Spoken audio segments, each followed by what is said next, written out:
guest this time is Max Haiven. We're going to be talking about the chaos brought on by COVID and the kind of everyday chaos of finance capitalism. But first, I was hoping, Max, that you would introduce yourself, if you don't mind. All right, well, my name is Max Haiven, and I work as Canada Research Chair in Culture, Media and Social Justice at Lakehead University on Anishinaabe territory on the north shore of Lake Superior in what is currently known as Ontario and the city of Thunder Bay. And right now, I'm also a visiting scholar at the Institute for Advanced Study at the University College of London. And in addition to that, I co-direct, along with my partner Cassie Thornton, the Reimagining Value Action Lab, which is a workshop for the radical imagination, social justice, and decolonization in Thunder Bay, but active around the world. And I write on a lot of different topics, mostly having to do with the imagination, sometimes speaking about finance, financialization, and capitalism, sometimes speaking about social movements. But my latest book, which is coming out in May, is called Revenge Capitalism, The Ghosts of Empire, the Demons of Capital, and the Settling of Unpayable Debts. Thanks, Max. I definitely want to talk about the ideas in your latest book, but I was hoping we could start by going back for a second to what I think is a core problem. I think right now one of the challenges that communicators like you face is the challenge of framing the complexity of financial markets to the so-called average citizen. It can't be easy to try to give people a different causal framework for our current recession than the one they're getting. It's caused by COVID-19, but there have been other prior financial crises, and you're giving them a different causal framework that I think moves us past more digestible representations of Wall Street that tend to want to glamorize or excuse its actors. Why is it hard to convey this point about the structure of the system, that the individual actor is, as you write, just the last locus of a whole set of landscapes that create what we call financial markets? That's a great question. I guess there's a number of different points that I would bring up here. The first is that the exact same forces that have created a world beholden to the dictates and power structures of finance capital have also attacked society's capacity to understand structures and systems.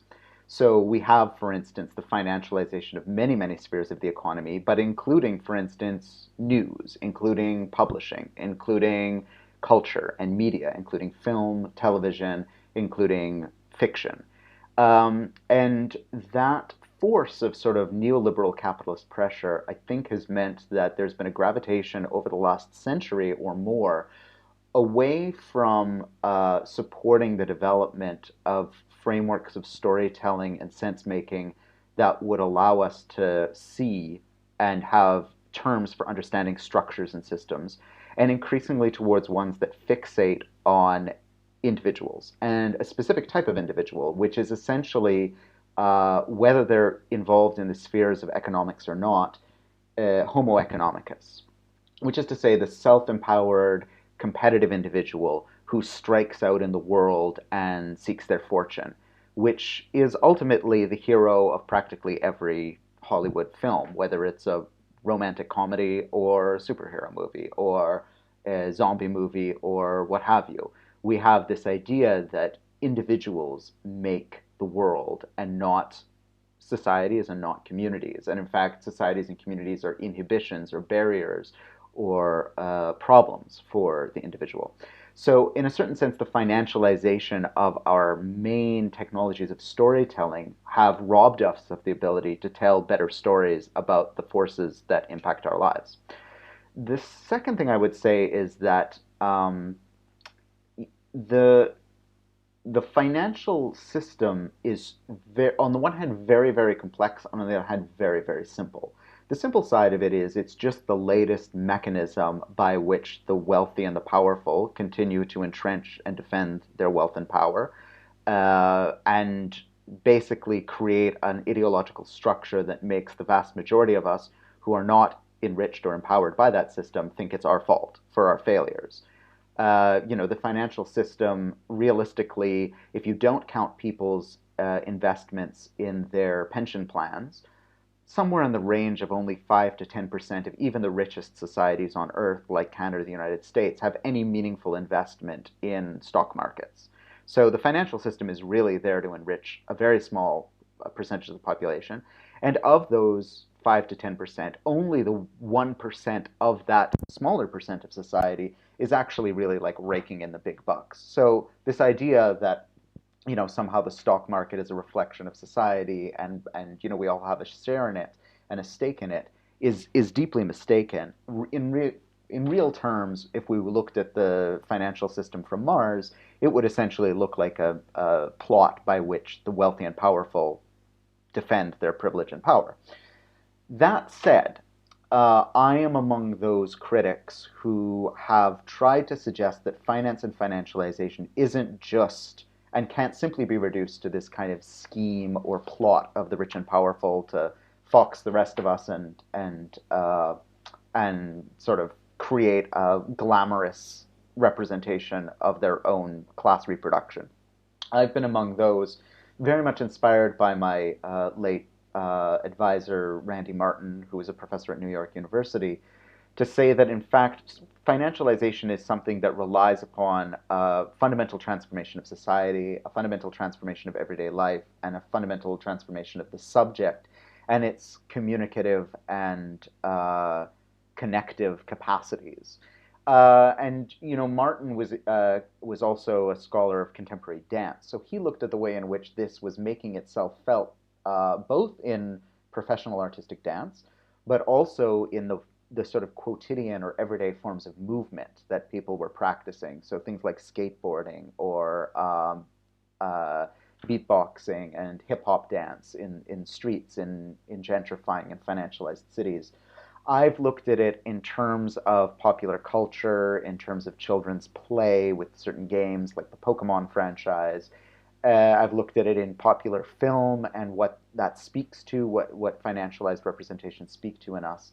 And my argument, along with a number of other scholars, has been that financialization also relies on this transformation of us at a deep and fundamental level that makes each of us seek to kind of reconfigure or reimagine ourselves as an investor, as a speculator, and that this feels to us not as something that's been imposed from above, but actually as a form of empowerment. That, our desire to, for instance, I always use this example with students, to transform education from a sort of public good to a private investment, where students are told that they should be investing in their future, that they should be looking towards future prospects constantly, that they should be seeking to leverage their hobbies and interests and passions and relationships into future beneficial financial outcomes. That's sold to us as essentially a form of personal empowerment through competition, rather than what it actually is, which is the kind of unfolding of an atomized dystopia, where essentially we all become cogs in a financial machine, but cogs that use their imaginative and creative capacities in order to try and better fit into that machine. And so I think that's also what makes it difficult to see the structural and the systemic, is that we're all so caught up in it, and our imaginations are so caught up in this financialized system and so recalibrated by the financial system in which we've sort of stewed, that a lot of our capacities to imagine are already preoccupied. And that includes our possibility of imagining that things could be different, that we could together through some way change the world. Now, the final thing I'll say is that the great irony here is that the financialized system, though of course it's dominated by a handful of very, very powerful institutions and individuals, does rely on all of our participation. It is, on a certain level, a kind of refraction of our collective imagination. And so there's a question of if we could reorient our imaginations, if we could work together in a different way, if we could harness this power in a different way, maybe we would be able to generate not only a different society, but the kind of society that we've never imagined before. I like that you give us this historical perspective on the stock market that says it basically transforms rather than reflects society, and in this very complex, deep-seated way, at the level of culture and our values. This is really part of your work. You argue that the quote surreal visualization and aesthetic chaos of the stock market gets missed and ignored if we buy into the idea of the quote antiseptic rationality of the market. We could jump ahead here to, I don't know, our conversation about COVID-19 specifically and how this focus on the health of the stock market tends to limit our imagination in responding to this outbreak. But did you want to expand on your point that financial markets represent a form of surreal visualization that is in some sense imposed on society? Yeah, I mean, I think maybe it will help us discuss the current outbreak in a certain sense because just to follow on my previous comments, I think what we are lacking increasingly in an age of financialization are good methods to discuss our own collective power, vulnerability, and mutual contingency. So there is something in the kind of hegemonic or dominant idea of the market, sort of capital T, capital M, that speaks to something that is true about our society, which is that we know somehow that we all contribute to this thing called the market, and that the market somehow influences and shapes all of us. And that's a very important recognition. However, unfortunately, we understand that in purely economic terms, thanks to many years of sort of neoliberal miseducation, which essentially replaces any notion of society with the economy or the market.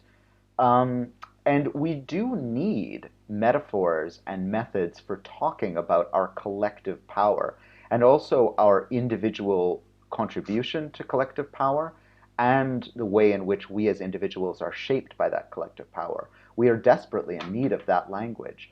But unfortunately, the language that we're given in terms of markets is a highly abstract one. It's one that is jealously guarded by a very small caste of sort of priests of that religion, which by which I mean, economists, who, if anyone tries to talk about the economy without the proper language and mathematical modeling and scientific pretenses, is declared to be apostate, essentially, or a complete fool. But also fundamentally, it's based on a deeply flawed and patently incorrect theory of human nature, which is to say, again, the theory that ultimately human nature can be reduced to homo economicus, this sort of competitive, self-seeking subject. And there's a kind of evolutionary narrative here, which I talk about quite a bit in my new book on revenge, which is that ultimately capitalism is the only system that could save us from ourselves. That, naturally we're a competitive, vengeful species, and that only in capitalism are our sort of natural inclinations towards a sort of Hobbesian war of all against all properly sublimated or channeled into market activity. And that market activity, even though some people may win and some people will lose, all else being equal, as our economist friends like to say, will result in sort of better outcomes for humanity. It'll result in efficiencies. It'll result in technological advance. It'll result in better market solutions. But this is, it might be an interesting theory to discuss while having a drink sitting by the canal as philosophy. It is a absolutely apocalyptic theory on which to base the reorganization of global society. And it is unfortunately, that's precisely what's happened over the last 50 years. And now I think this crisis, this epidemic or pandemic we're in, at least in part reveals how ludicrous that way of imagining society truly is.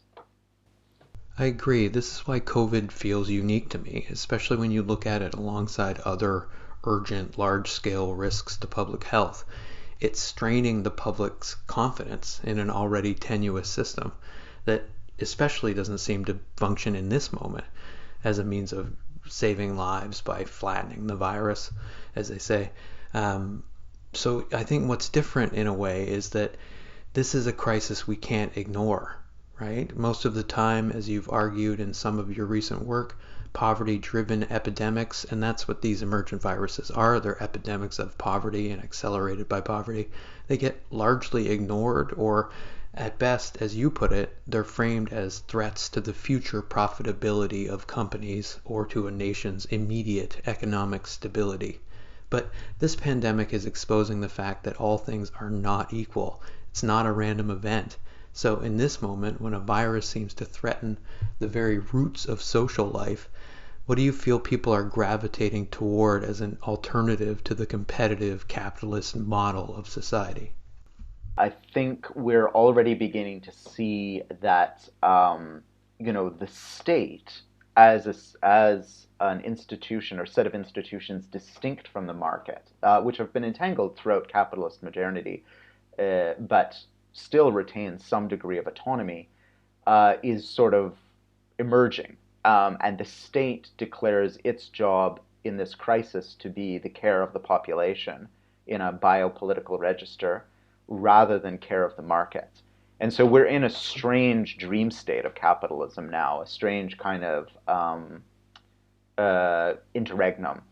And this is the reason why capitalism keeps states around. They're very, in a capitalism, if left to its own devices, would essentially do away with everything except the most repressive wing of the state to enforce property contracts and put down workers and other people's uprisings. It keeps a state structure around, from its own perspective at least, in order to intervene in moments when capitalism can't save itself because its own internal contradictions and motive forces are such that it will sacrifice everything of value in its own sort of endless quest for accumulation. So essentially, capitalism has surrendered itself for the moment to the state, the capitalist state, though. And the capitalist state, as always, that the gamble that capitalism has when it allows a state to continue is that states are also susceptible to the popular demands of their citizens. So we have, for instance, elements of the state that remain of sort of the welfare state, of healthcare, of education, of social services, old age security, things that are leftover residues of struggles against capital by workers and other people. And the state is also susceptible to some degree of democratic influence by people. And I think we're seeing those elements of the state now come to the fore. But the problem is that those elements of the state, including healthcare, education, the ability to communicate and maintain networks, the ability to intervene in a crisis, these have been extremely weakened over the last 40 years of neoliberalism. And simply the number of hospital beds in most capitalist countries, if charted over the last 40 years, tells the story. There have been systematic health care cuts, or cuts to people's access to healthcare, and that's meant that in many cases, compared to where our societies were decades ago, we're much less well equipped to handle a pandemic in this fashion. So even though the state can sort of come out of the woodwork and intervene in this way, its ability to do so is hampered. That means that the state will make, ultimately, biopolitical decisions about who will live and who will die. Who will be let live and who will be left to die, or who will be made to die in certain cases too, in a necropolitical register.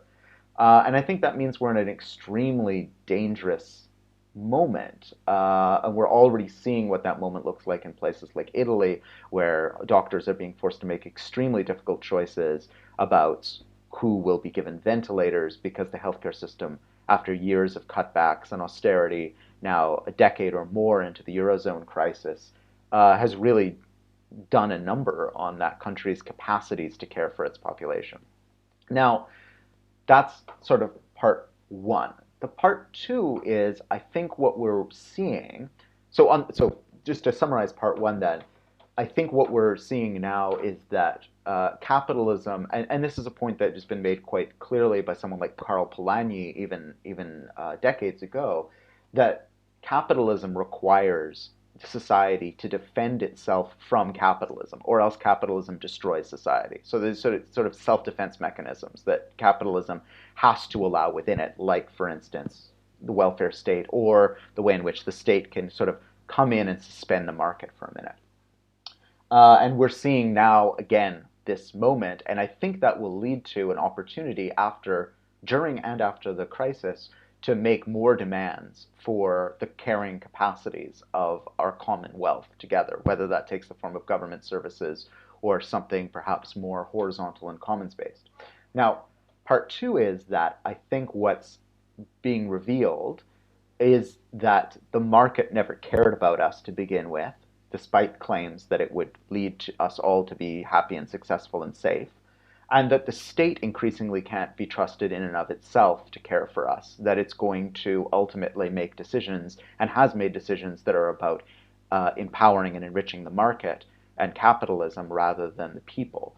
And I think what we're seeing in even these early days of the crisis is yet another mask is falling off global capitalism and all of the claims of neoliberalism. The masks have been coming off for decades, but especially in the 2008 financial crisis and the bailout of the banks and the worsening situation, the lie that we were in an economic recovery when for most people it was a sort of prolonged depression. But now yet another mask falls from the face, and we see again that capitalism will harness all of our energies and imaginations to put us on a one-way track to sort of social suicide. And so I think what's happening very interestingly is that at a grassroots level, amidst this crisis, as so often happens in disasters, people are developing not only their own means of talking about what society is and how society is different from the market and what it means to be a member of society and a member of a community that's different than being a member of an economy or a market. We're also seeing people practically experiment with new forms of mutual aid, new forms of provisioning for themselves and their community, new forms of social relationships. And these ultimately will be the bedrock, the affective and relational bedrock of whatever systems are going to come next, whether those systems are provided by states or they're provided on a much more grassroots level. There needs to be a kind of fundamental transformation in our consciousness and imagination, and that comes through the everyday experience of working together in new ways. It's true, but on the other hand, because of this shock, you're also seeing a global effort to downplay the need to fundamentally alter how the system was running. There's been this predictable corporate interest in limiting the sense of urgency brought on by the pandemic, and Donald Trump is only the most public face of it.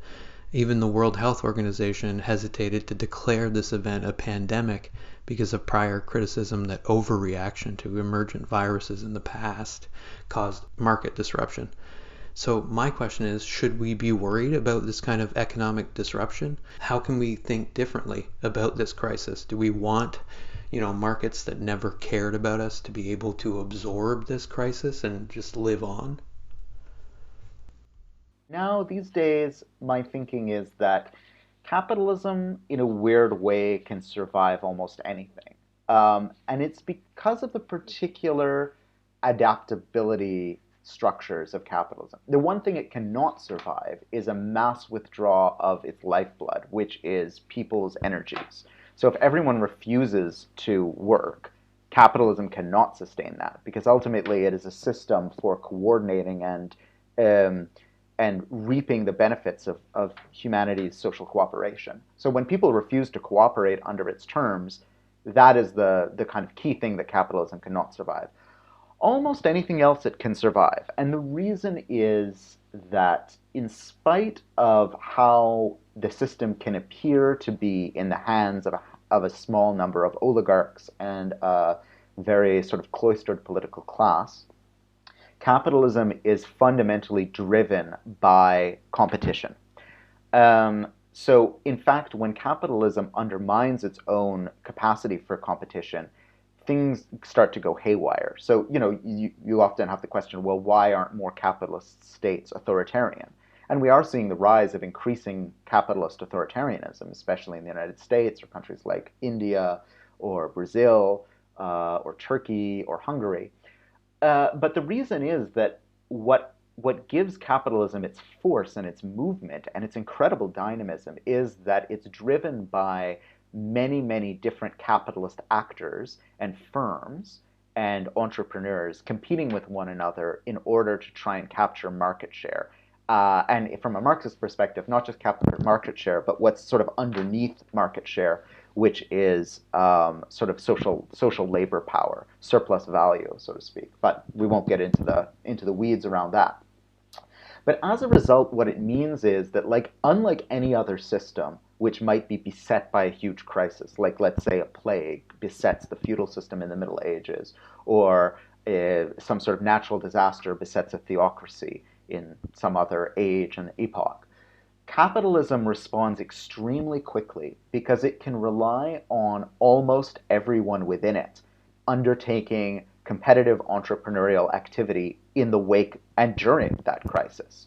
So we've already seen these sort of hyperbolized stories about people buying up cartons of toilet paper and hand sanitizer and trying to sell them for a markup. And everyone's of course castigating these people for what they're doing. I mean, they should be castigated. It's disgusting behavior, but it's not outside of the norm. It's in fact what happens every day under capitalism. It's just the crisis that produces nowadays is felt by everyone who fears that there'll be runs on commodities in the stores.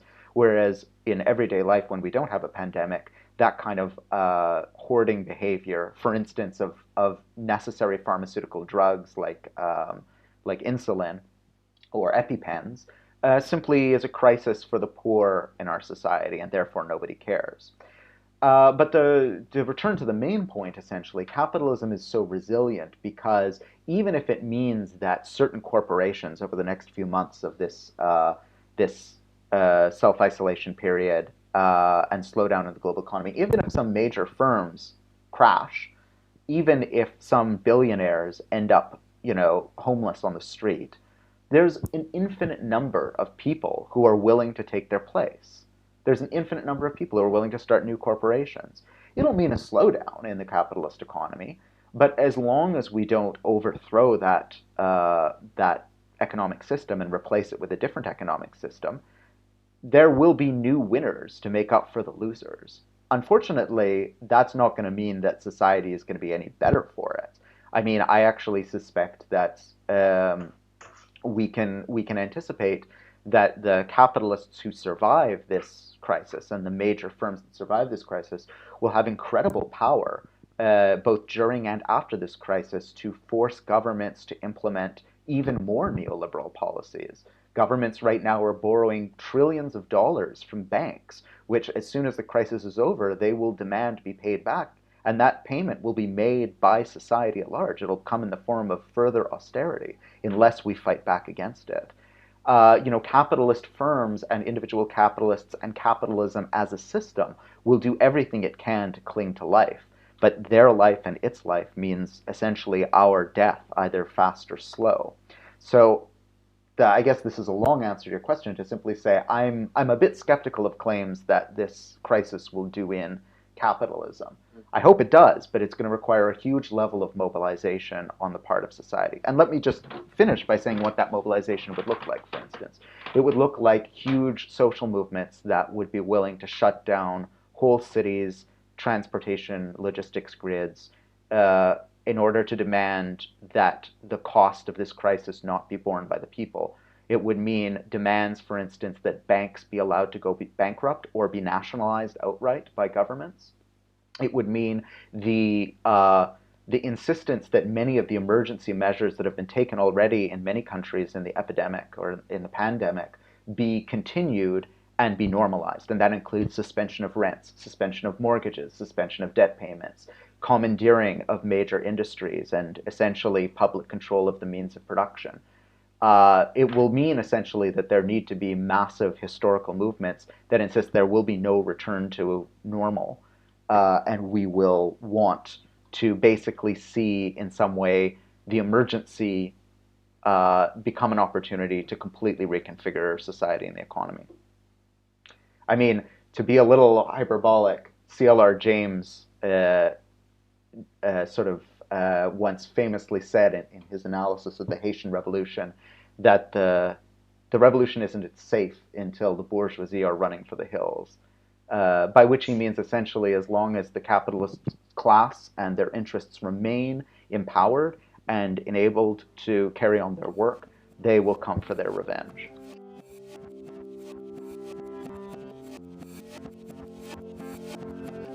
Your books always begin with a very direct address to the reader, and I love that you stress the immediacy of the message.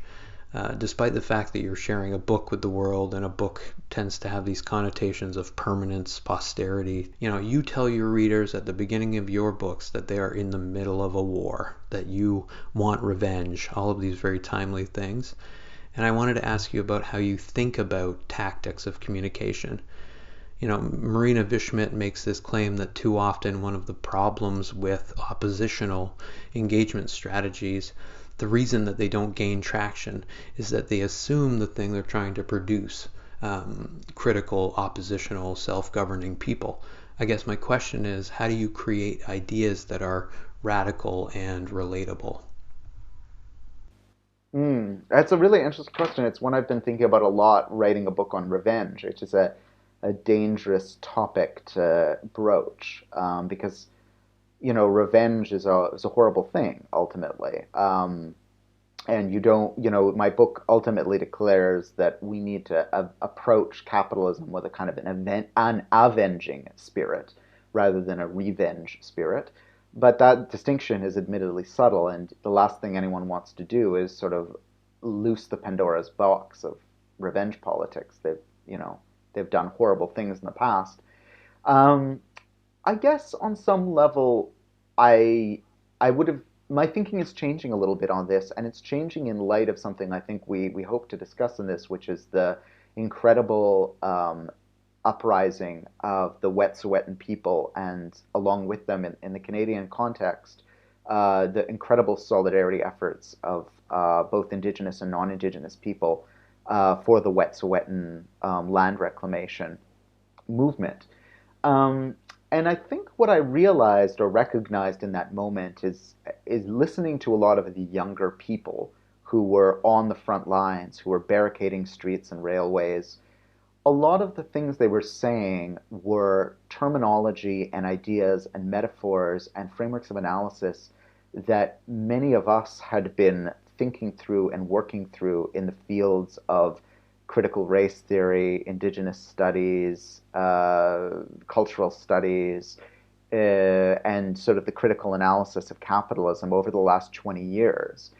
And I had, before this time, been very skeptical to the idea that academic ideas eventually filter their way down and make themselves known in social movements.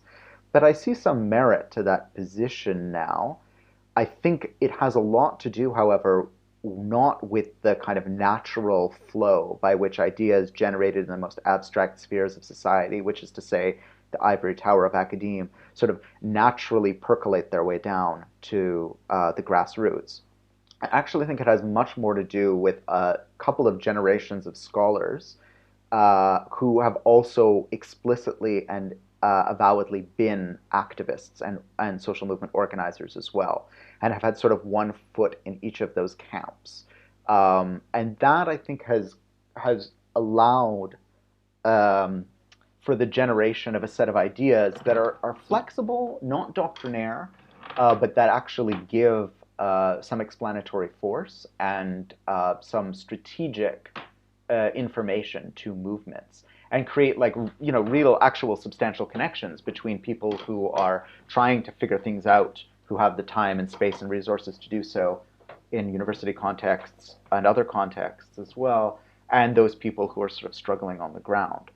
So I guess I used to worry a lot more about how to make that connection between some of the more abstract theoretical work I do and then grassroots struggles. And now, and maybe I'm just getting old, I'm a little more content to see how those things can play out a little bit more naturally. And I think that then speaks maybe to the broader question you're asking, which is like, how do you then not only change the ideas of people with whom you have fellow feeling, like activists and social movement organizers who are dedicated to concepts of social and racial justice and decolonization, but society at large. And again, I think that experience of the recent Wet'suwet'en struggle gives us some clues as to what that might look like. I was shocked actually to read of the incredible support for that struggle among members of the general public.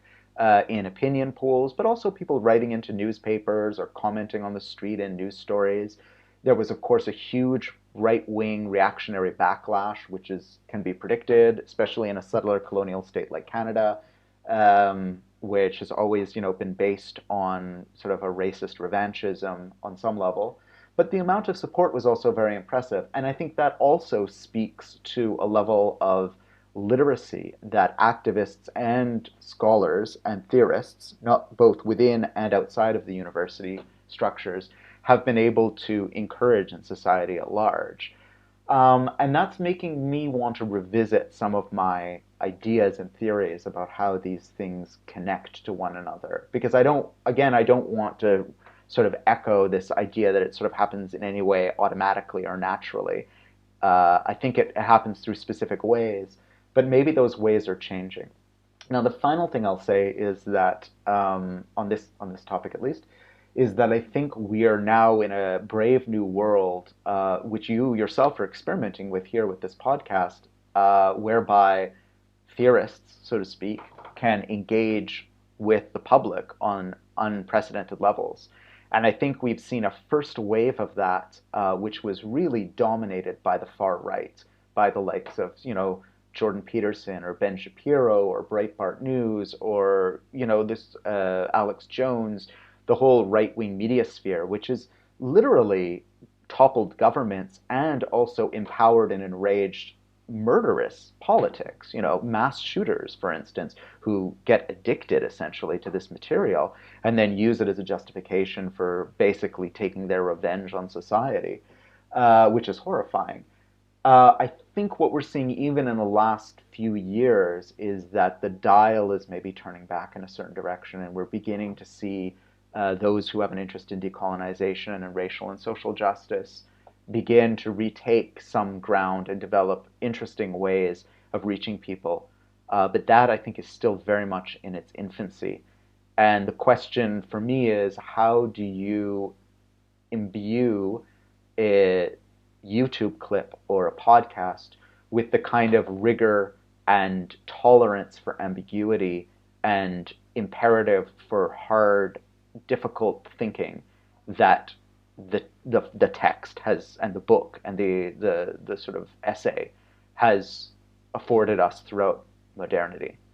And I think that's going to be a big challenge in the years to come. That is really my hope for the podcast, is that it will speak to issues that I care about and give people who I think have important things to say, and even important things to say about how to say things, an opportunity to say them. And on that point of strategic communication, in your new book on revenge capitalism, you talk about the many ways that revenge has manifested itself in popular culture. You're also theorizing the ways that revenge is a symptom and part of the structure of society. The sense I get is that the reason you want to risk revenge as a metaphor, since it's kind of a dangerously violent one, is that it comes from just a sincere rage at dispossession. Is that what has led you to demand what you call a holistic avenging of crimes and cruelties? What exactly does this idea of revenge mean to you? Well, I guess in the book I try and do two things with revenge. And I'm not, between us and all your listeners and posterity of the internet, I'm they're very experimental, let me say that, and I have my misgivings about them. But I think it's a worthwhile thought experiment. So one of the things I'm trying to do with revenge is to say, actually, and as I alluded to in earlier in our conversation, capitalism has its own mythology of itself. Sort of the liberal capitalist norm is that it is the final conquest of revenge by humanity. And the story goes something like this. Ever since Cain and Abel, or since our imagined prehistory, there's been this kind of vengeful spirit that has animated and really hampered human development. And that ultimately, in order to overcome our propensity to revenge ourselves against each other for minor or major infractions, we assign or accede to the rule of some sort of sovereign, a king, a ruler of some sort. And that king or ruler then takes revenge out of our hands and says, I will decide. Justice is mine. I will decide who is right and who is wrong. Um, and that the problem with that is that, of course, the ruler is not, there's no such thing as an impartial, fair ruler. They're always interested in perpetuating their power and wealth. And so they begin to take their own revenge on their subjects. And the argument is that, well, finally, after thousands of years of human culture, we have a system that allows us to channel our naturally vengeful and acquisitive inclinations into something that's going to be better for everyone. So if you take all of your envy and your vengefulness and you channel them into sort of market activity and competition and striving to outcompete others in the market, that's going to ultimately, in a big scale sort of way, be better for everyone. There's quite sophisticated articulations of this position. There's, for instance, Steven Pinker's very interesting book, The Better Angels of Our Nature. There's a very interesting collection that he cites called about the capitalist peace, which argues that capitalist countries are less warlike than others. I fundamentally disagree with them on many levels, but they're sophisticated. Um, so what I try and say in the book on revenge capitalism is, they say the kind of the neoliberal, uh, the doctors of neoliberalism, and I'm sure Steven Pinker wouldn't like to be identified that way, but nonetheless, would suggest to us that capitalism is the only system in which revenge is banished to the borderlands. And we are given depictions of revenge at the borderlands of our civilization all the time, whether it's the revenge economy that occurs in incessant films about gangs or about prisons or about failed states where revenge rules, or even about poor neighborhoods in rich countries where revenge is the order of the day. There's this sense that we're constantly afforded a story that makes us thankful to live in a society where revenge has been tamed by the law and also by capitalism. But my argument is, in fact, revenge has moved not to the border of capitalism, it's actually at the very core of capitalism. And we can observe this in the way that capitalism as a system, even though it's not a human, it doesn't have desires, it doesn't have an imagination per se, is still, appears at least, to be taking this kind of needless, warrantless, and ultimately self-destructive vengeance on the very people on whom it depends, which is to say humanity. So if you look at runaway climate change, for instance, if you look at the mass incarceration crisis in the United States, if you look even at the way that capitalism has rendered us all susceptible to these poverty-driven pandemics, as we were discussing before, there's a way in which this system seems not only to be kind of blindly seeking wealth, it seems to actually be vindictive in itself. And so I try and use this as a way of explaining not only the operations of capitalism today, but also then contextualizing the rise of far-right revenge politics, suggesting that it's only in a world where we've been habituated and trained by revenge capitalism that revenge politics can take on the kind of power and persuasiveness that we see them with today. So that's sort of the first argument of the revenge book. The second argument of the revenge book is that there's been a movement at the same time, both through popular culture, the dominant ideological institutions of society, schooling, religion, etc., to then defame and demonize the vengeance of the oppressed. And this has been going on throughout capitalist modernity. There has been this sense that those who are oppressed are feared by those who are empowered as pathologically vengeful. So, the classic example are the enslaved, and I use the example in the book of the Haitian Revolution, which was incredibly violent, but it was violent in proportion to the violence that was sort of daily enacted on enslaved people. So that when there was finally an uprising, it, in certain senses, needed to be as violent as it was to be successful. And that violence that was enacted by the enslaved people who freed themselves was a reflection of and even in some ways, a tame reflection of the violence and vengefulness that they endured all the time. But this fear of the vengeful other, the fear of the vengeful slave, the fear of the vengeful oppressed person, comes to animate systems of power, and especially systems of power within capitalism, so that then sort of retroactively and preemptively justifies a revenge to keep them suppressed. We can't let up the thumb for 1 minute, or else these people will come for our heads, this sort of logic. And I argue that this is still ongoing, and that this pathologization and demonization of the vengeance of the oppressed and fear of the vengeance of the oppressed continues to animate our political imaginations. And in fact, when we think about it, there are some forms of, let's not call them revenge, but I call them avenging, that are justified and legitimate. There are many, many people out there who are very rich today because they staffed uh, fossil fuel corporations that actively hid evidence of the catastrophic impact of climate change that they were contributing to, who have gotten off scot-free, and within the capitalist system in which we live, they will never be brought to justice. These people directly have blood on their hands. They knew exactly what they were doing, and they chose to put profit over people, to use that old adage.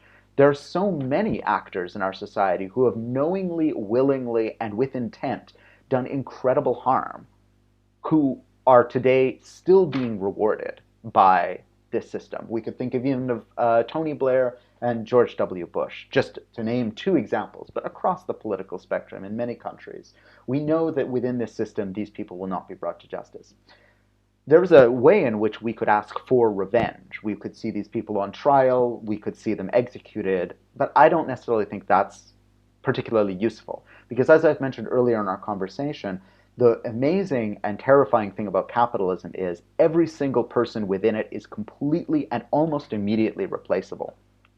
You know, you can get a new president, you can get a new CEO, you can get a new PR flack tomorrow. There's a million people struggling to achieve that position, and they'll all be equally heinous.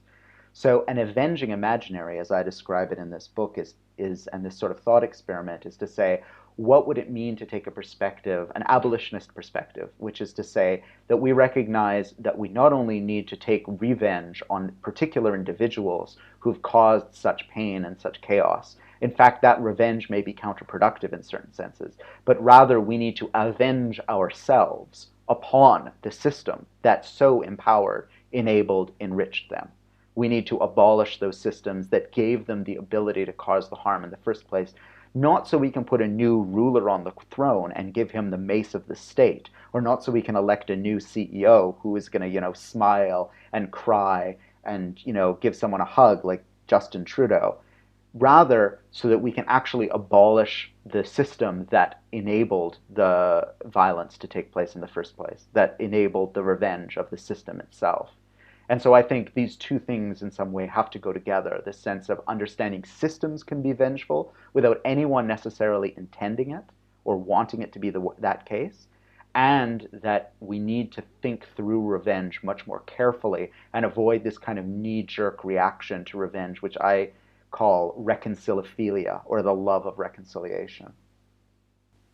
I agree that there has been a shift, especially with Trudeau, toward a more positive politics that is neutralizing, if not brutalizing, when you consider the response to Wet'suwet'en.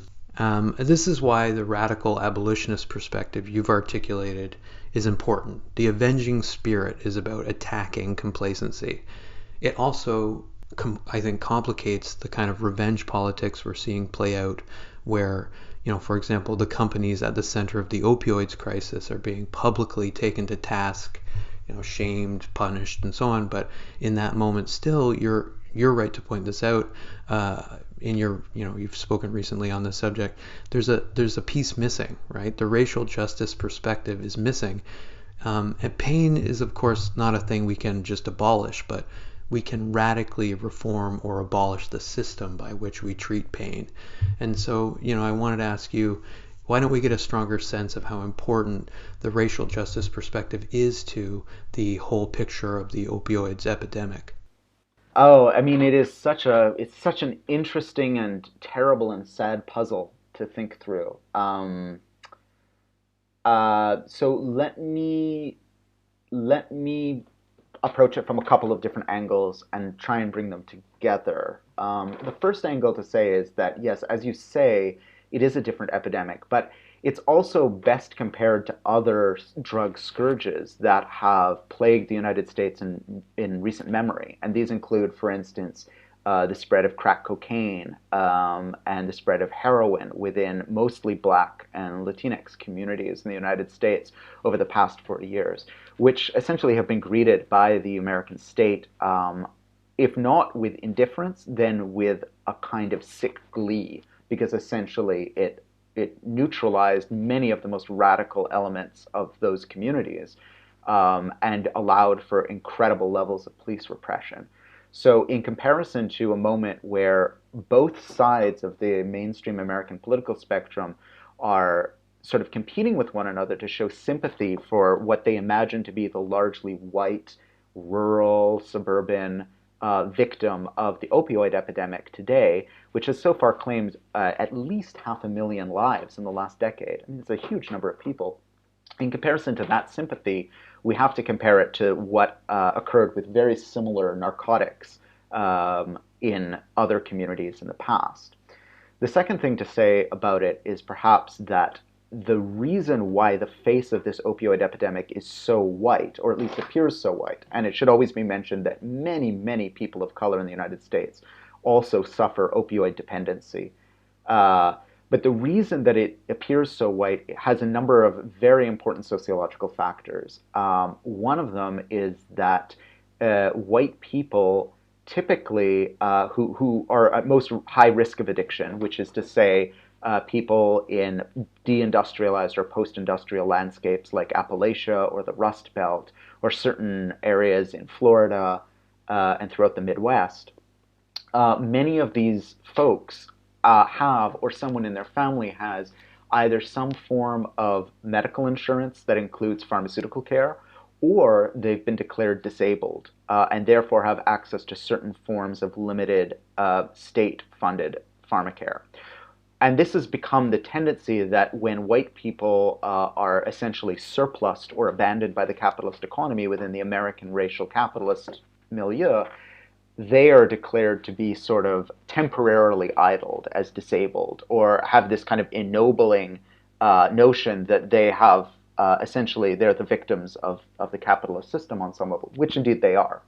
But that is in stark contrast then to most Black and Latinx communities, where the vast majority of people who are made surplus by the capitalist system are declared to be parasitically dependent and therefore channeled into extremely punitive regimes of social welfare and social provisioning that go under the name of welfare or food stamps, and which don't then come with pharmaceutical coverage. And so Purdue Pharma and other pharmaceutical companies specifically targeted white communities in these areas because they knew that they could get people hooked and that their pharmacare plans would essentially continue to pay for this incredibly dangerous drug.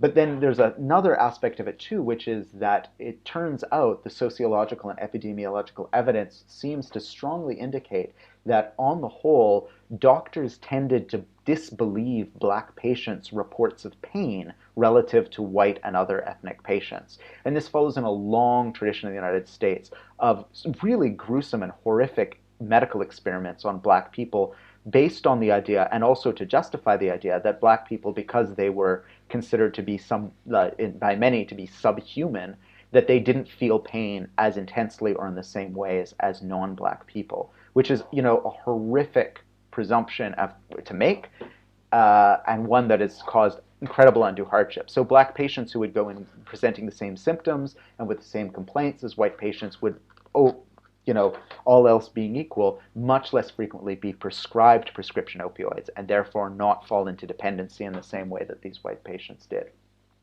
The third thing to say about this epidemic in terms of revenge politics is there's a really interesting statistical correlation between voters who in 2012 voted for Barack Obama and who in 2016 voted for Donald Trump in areas that had been sort of devastated by what get called deaths by despair, which includes opioid overdoses, suicides, and deaths from alcohol and alcoholism. And it turned out that the jurisdictions where there were the highest rate of deaths were also those most likely to vote, to have this swing in voting, which makes me feel that in a certain sense there is a revanchist element to it, that this is a revenge of many people who have been surplused or made disposable by the capitalist system. But here's the important thing.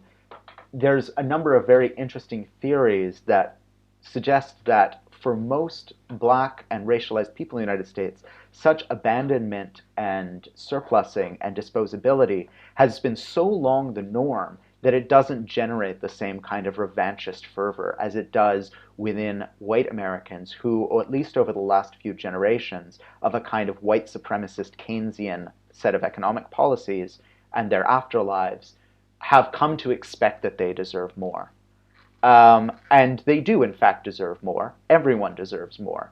But the revanchist flavor of the moment is one that recasts a resentment that should be targeting the capitalist system and its beneficiaries, and instead uses it to enable precisely the emblematization of the capitalist system and its beneficiaries, which is to say Donald Trump. You know, the most famous capitalist in America in a certain way of thinking about it. The one who most actively and hyperbolically and indeed clownishly emulates Homo economicus. So there's something very, very interesting in the tangled mess that the opioid epidemic reveals to us. And ultimately, I think what it suggests is two things. The first is that when you build a society, as the American society has been built, on racism and on imperialism, this is the result, ultimately. As Aimé Césaire pointed out, right, during in the 1940s already, colonialism rots out the heart of the colonizer, and that rot eventually reaches the center, and the empire descends into barbarism.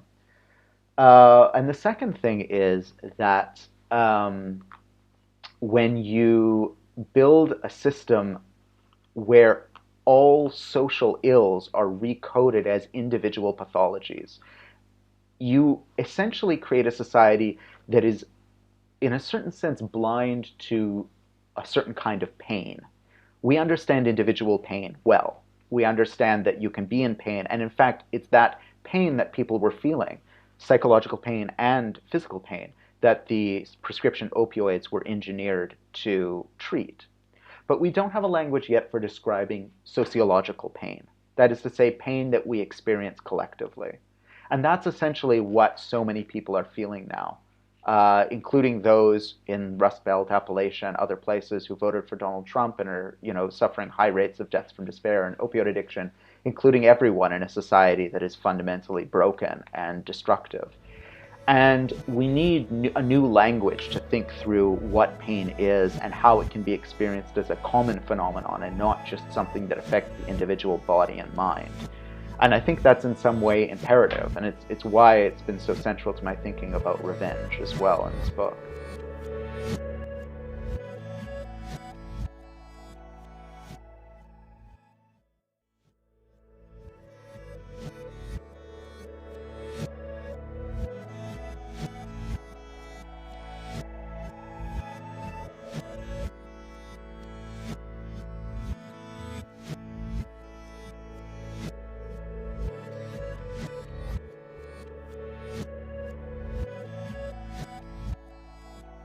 Thanks so much, Max, for sitting down to discuss these things with me. I don't feel as lost now as I did.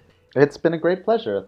I think I feel the way a lot of people do, which is that things can't really continue in the tenuous way that they have been, and that there is this moment now to pause and think through the system as it was operating, and I think you're right to kind of encourage us to think collectively in this moment from maybe a position of self-isolation. We can reflect on how to live better in relationship to one another. So yeah, I really, really appreciate it. Thanks a lot. Thanks so much. I'm very excited about your podcast project.